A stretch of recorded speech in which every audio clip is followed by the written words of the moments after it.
আজ আমি অনেক দিন পর আপনাদের ভাইয়ার সাথে মার্কেট করতে গিয়েছিলাম। তো ঈদের কেনাকাটা করতে তো ভালোই লাগে সবারই। আজ আমি কী কেনাকাটা করলাম তা আপনাদেরকে দেখাবো। তো আমি এখানে কেনাকাটা করেছি 3 পিস। এটা একটা 3 পিস আমার জন্য নিয়েছি, এটাও একটা 3 পিস, এটাও আমার জন্য নিয়েছি, মেয়ের জন্য নিয়েছিলাম, তো মেয়ে নেবে না। তো এটা একটা গজ কাপড়, সুতা কিনে নিয়ে এসেছি, রাবার কিনে নিয়ে এসেছি, মেয়ে বানাবে। মেয়ে যেহেতু দর্জি কাজ শিখেছে। এই যে দেখুন 3 পিসটা কেমন লাগছে অবশ্যই আমাকে জানাবেন। তো এখানে আর একটা গজ কাপড় নিয়েছি, এটাও মেয়ের জন্য। এটা নিয়েছি ছেলের জন্য। এখানে গেঞ্জি আর প্যান্ট নিয়েছি।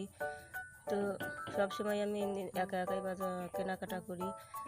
তো আজ আপনাদের ভাইয়ের সঙ্গে কেনাকাটা করতে খুবই ভালোই লাগছিল।